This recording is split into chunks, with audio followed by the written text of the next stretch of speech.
Hello guys, welcome back to my YouTube channel. इस video हम skeletal muscle relaxant जानने वाले हैं। स्केलेटल मसल रिलैक्सेंट इसका हम क्लासिक कैसे उड़ाएंगे।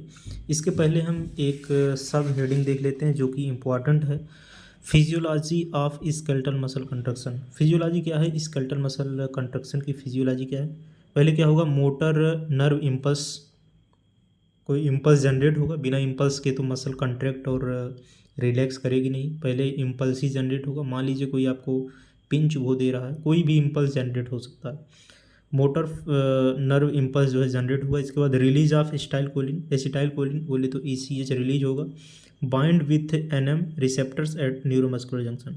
जो NM रिसेप्टर्स होता है न्यूरोमस्कुलर जंक्शन, तो ये चीज़ आपने जो है अच्छे से आपने जो है फिजियोलॉजी में पढ़ाई होगी। लेकिन थोड़ा सा हम रिवाइज कर देते हैं क्योंकि ये इंपॉर्टेंट हो जाता है। अगर ये चीज़ आप स्केलेटल मसल पूछ रहा है तो ये चीज़ स्टार्टिंग बना देते हैं। न्यूरोमस्कुलर जंक्शन पूछ रहा है तो आराम से जो है आपको नंबर गेन करने में आसानी होगी। Depolarisation and development of end plate potential, तो वहाँ पे पोटेंशियल का डिफरेंस होगा जो है। इसके बाद motor end plate and mainly due to the influx of sodium. Sodium का क्या होगा जो है वो होगा इन्फ्लक्स होगा। इसके बाद क्या होगा जो है मसल एक्शन पोटेंशियल जनरेट होगा। इसके बाद कंट्रैक्ट करेगा, स्केलेटल मसल क्या होगी, कंट्रैक्ट होगी। इसके बाद क्या होगा, acetylcholine is rapidly inactivated by cholinesterase readily to depolarise. तो ये क्या होगा, लीडिंग क्या करेगा, डिपोलराइज के लिए जो है लीड करेगा। इसके बाद क्या होगा कि muscle is ready to for the fresh nerve impulse. तो अब यहाँ पे जो है रिपोलराइजेशन हो जाएगा। इसके बाद जो है मसल फिर से रेडी हो जाएगी कि फिर से कोई इम्पल्स आए, फिर से जनरेट करे और फिर से जो है मसल का कंट्रक्शन हो। तो ये बातें रही थोड़ी सी जो है स्केलेटल मसल का जो है फिजियोलॉजी रहा। इसमें हम स्केलेटल मसल रिलैक्सेंट का क्लासिफिकेशन देखने वाले जो है। स्केलेटल मसल रिलैक्सेंट क्या होता है। Skeletal muscle relaxant decrease the skeletal muscle tone. जो स्केलेटल मसल रिलैक्सेंट होता है, अगर स्केलेटल मसल की टोन बढ़ गई हो तो वहाँ पे देते हैं बाय द पेरिफेरल और सेंट्रल एक्टिंग। तो ये पेरिफेरल और सेंट्रल एक्टिंग इस हिसाब से दो प्रकार के होते हैं। स्केलेटल मसल रिलैक्सेंट कब दिया जाता है आपको पता होगा, MR। इसको MR भी बोल देते हैं, कभी काल जो है MR भी बोल देते हैं, मसल रिलैक्सेंट भी बोल देते हैं। तो जो muscle relaxant, skeletal muscle relaxant जो होता है ये दो प्रकार का होता है। स्केलेटल मसल रिलैक्सेंट जो है ये दो प्रकार के डिवीज़न इसका होता है। एक होता है सेंट्रल एक्टिंग होता है स्केलेटल मसल रिलैक्सेंट, एक होता है जो कि सेंट्रली एक्ट करता है, सेंट्रली एक्टिंग होता है। एक होता है पेरीफेरली एक्ट होता है, पेरीफेरल एक्टिंग होता है। एक होता है जो है सेंट्रल एक्टिंग होता है। ये दो प्रकार के होते हैं। तो जो सेंट्रल एक्टिंग होता है उसमें आता है जो है डायजेपाम आता है। डायजेपाम इसका आपने नाम सुना ही होगा। बेंजोडायजेपाइन आता है, बेंजोडायजेपाइंस आते हैं। इसके बाद बैक्लोफेन, ये भी आपने नाम सुना होगा, बैक्लोफेन। इसके बाद जो है टिजेनाइड, इसका भी आपने नाम सुना नहीं होगा लेकिन आपको जो है याद करना पड़ेगा। कम से कम आप जो है 8-10 ड्रग तो याद होनी चाहिए जो है स्केलेटल मसल रिलैक्सेंट की। 4-6 याद होगी फिर भी काम चल जाएगा। सीधा डायरेक्ट नहीं पूछता। डायरेक्ट जो है क्वेश्चंस बहुत रेयर कंडीशन में आते हैं। अगर क्वेश्चंस हार्ड बनेंगे तो डायरेक्ट क्लासिफिकेशन पूछ लेता है स्केलेटल मसल की, नहीं तो स्केलेटल मसल रिलैक्सेंट का जो है क्लासिफिकेशन वो नहीं पूछते हैं। इसके बाद मेथाकार्बामोल और टिजेनाइड, इसके बाद बैक्लोफिनेक, डायजेपाम, इसके बाद बेंजोडायजेपाइंस, ये आते हैं जो है सेंट्रली एक्ट करते हैं। इसके बाद होता है पेरीफेरल एक्टिंग। पेरीफेरल एक्टिंग में भी दो प्रकार के होते हैं। Drug acting at neuromuscular junction, एक होता है जो है जो ड्रग काम करती है न्यूरोमस्कुलर जंक्शन पे काम करती है। इसके बाद drug acting on skeletal muscle. इसके बाद जो ड्रग होती है वो होती है, कुछ होती हैं जो कि स्केलेटल मसल पे काम करती है। तो जो ड्रग स्केलेटल मसल काम करती है उसका नाम है DANTROLENE। थोड़ा स्पेलिंग भी आप ध्यान में रखेंगे जो है DANTROLENE। डेंट्रोलोन जो ये है काम करती है जो है, ये काम करती है स्केलेटल मसल पे। तो डेंट्रोलिन जो है ये काम कर रही जो है डेंट्रोलिन। इसके बाद जो न्यूरोमस्कुलर जंक्शन पे जो ड्रग काम करती हैं वो फर्दर दो पार्ट की होती हैं। एक होती है डिपोलराइजिंग ब्लॉकर होती हैं, डीपोलराइजिंग ब्लॉकर होती हैं। एक होती हैं डीपोलराइजिंग ब्लॉकर होती हैं, डीपोलराइजिंग ब्लॉकर। ये पार्ट है न्यूरोमस्कुलर जंक्शन पे जो ड्रग काम कर रही है। इसके बाद एक होती हैं जो है नॉन डिपोलराइजिंग ब्लॉकर होती हैं।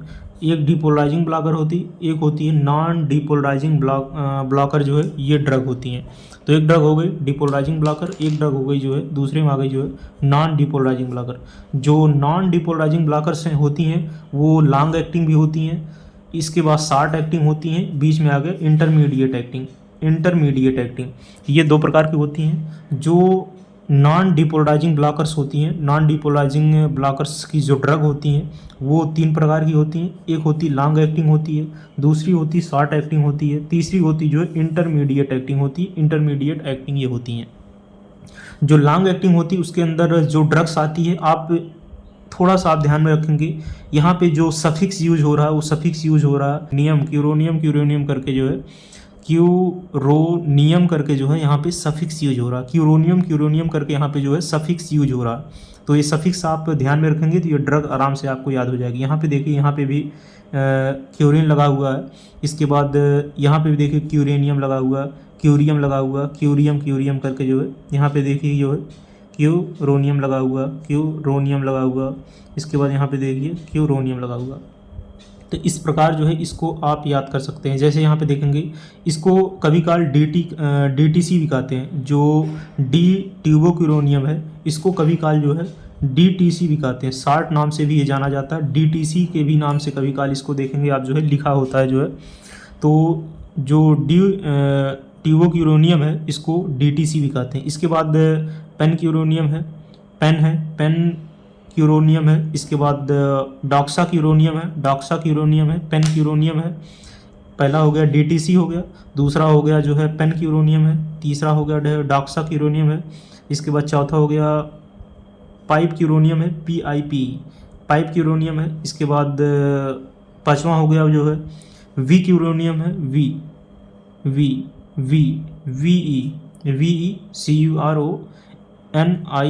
CURONIUM। ये तो हमें लगभग जो है कॉमन है। इसके बाद जो है आ जाएगा रो क्यूरोनियम है। इसके बाद जो है मैव क्यूरोनियम है। तो इस प्रकार जो है आप याद कर सकते हैं। जो है जो शॉर्ट एक्टिंग है वो है MAV, मैव MAV CURIUM। तो मैव क्यूरोनियम है। इसके बाद जो इंटरमीडिएट है, इसके बाद ये फिर है लॉन्ग एक्टिंग है। तो ये हो गई ड्रग्स, हो गई जो है एक्ट कर रही न्यूरोमस्कुलर जंक्शन पे। इसके बाद आता है जो डिपोलराइजिंग ब्लॉकर्स होते हैं। ये हो गया नॉन डिपोलराइजिंग ब्लॉकर्स। इसके बाद आएगा डिपोलराइजिंग ब्लॉकर्स। इनमें से सारी चीज़ें याद करने की जरूरत नहीं, मैक्सिमम आपके जो है कम से कम मिनिमम 5-6 ड्रग तो याद होनी चाहिए। जैसे डायजेपाम मेनली ज़्यादा यूज होता है, बेंजोडाइजेपाइंस यूज होता है, बाइक्लोफिनेक यूज होता है। तो ये ड्रग्स जो है ज़्यादा यूज है। DTC हो गया, ये भी यूज होता है जो है, ये ड्रग्स जो हैं यूज होती हैं। इसके बाद डॉक्सा क्यूरोनियम हो गया, ये भी यूज होता है। तो जो मेनली जो ड्रग यूज होती हैं वो तो आपको जो है पता होना ही चाहिए। इसके बाद आता है सक्सिनिल क्लोराइड। ये भी जो है देखेंगे आप यूज होता है सक्सिनिल क्लोराइड। तो सक्सिनिल क्लोराइड जो है ये भी एक मसल रिलैक्सेंट की ड्रग है। इसके बाद DECA डेका मेथोनियम। तो जो ये डेकामेथोनियम है ये भी यूज होता है। तो डेकामेथोनियम हो गया, सक्सिनिल क्लोराइड हो गया, DTC हो गया। इसके बाद डॉक्सा क्यूरोनियम हो गया। इसके बाद पेप क्यूरोनियम हो गया।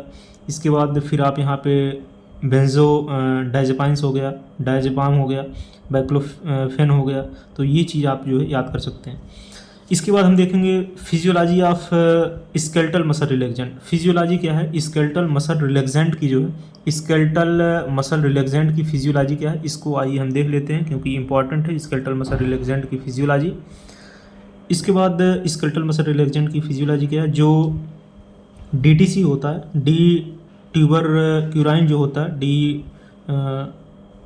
ट्यूबोक्यूराइन जो होता है, ये क्या करता है? बाइंड करता है जो है न्यूरोमस्कुलर जंक्शन पे। इसके बाद क्या करवाता है? Skeletal muscle relaxant. तो ये चीज़ आपको पता होगी, जो यहाँ से हमने ये लिया डी ट्यूबरक्लाइन लिया, इसके बाद ये क्या करेगा? न्यूरोमस्कुलर जंक्शन बाइंड करेगा क्योंकि इसी की ड्रग ही है, तो न्यूरोमस्कुलर जंक्शन पे ही एक्ट करेगी। इसके बाद ये क्या करेगा? ये करवा देगा स्केलेटल मसल रिलैक्सेंट करवा देगा। तो ये हो गया जो है इसका फिजियोलॉजी हो गया, फिजियोलॉजी हो गया स्केलेटल मसल रिलैक्सेंट की। इसके बाद क्या होगा? ADR क्या होगा? Adverse drug reaction. इसका क्या होगा? एडवर्स ड्रग रिएक्शन क्या होगा? मसल पेन में यूज, मसल पेन जो करवाता है, इंट्राऑक्यूलर प्रेशर बढ़ा देता है जो है। इसके बाद ब्रेडिकार्डिया में जो है ये हो गया एडवर्स ड्रग रिएक्शन हो गया। इसके बाद फार्माकोकाइनेटिक्स इसकी क्या होगी? फार्माकोकाइनेटिक्स भी हम देख लेते हैं। ये मेनली वो है IM IV दोनों दी जाती है जो है, ज़्यादातर IM ही देते हैं। जो बाइक्लोफेन हो गया या डायजेपाम हो गया, बेसिकली IM ही दिया जाता है, IV थोड़ा कम दिया जाता है, IV बहुत ही कम प्रीफर किया जाता है, मेनली जो है IM ही दिया जाता है। तो ये जो हो गया DTC हो गया is quaternary ammonium compound, it is given either IM और IV। तो जो ये DTC है ये क्या है, क्वाटरनरी अमोनियम कंपाउंड है, क्वाटरनरी अमोनियम कंपाउंड है। बहुत कम पूछा जाता है, हो सकता है MCQ वगैरह में पूछ दिया जाए, नहीं तो नहीं पूछा जाता है। तो मैकेनिज्म ऑफ एक्शन इसका क्या है, जो डी ट्यूबरक्युराइन है या DTC है, ये बाइंड करता है निकोटिनिक रिसेप्टर पे एंड प्रिवेंट करता है binding of acetyl choline on these receptor. तो ये क्या करता है, जो है निकोटिन रिसेप्टर बाइंड करता है, डी ट्यूबरक्युराइन जो है निकोटिनिक रिसेप्टर पे बाइंड करता है और प्रिवेंट करता है the binding of acetyl choline on the these receptor. इस पे रिसेप्टर्स पे जो है ACH बाइंड नहीं कर पाता है, तो ये प्रिवेंट करता है। तो हमने देखा स्केलेटल मसल रिलैक्सेंट की ड्रग्स हमने देखी, क्लासिफिकेशन देखा। सेंट्रली एक्टिंग करता है, पेरिफेरली एक्टिंग करता है। सेंट्रली एक्टिंग डायजेपाम आता है, बेंजोडायजेपाम आता है, बैक्लोफिनेक आता है। इसके बाद हमने देखा कि पेरिफेरल एक्टिंग करता है। पेरिफेरल एक्टिंग में दो प्रकार के होते हैं, ड्रग एक्टिंग है न्यूरोमस्कुलर जंक्शन, जो कि न्यूरोमस्कुलर जंक्शन पे ड्रग काम करती है।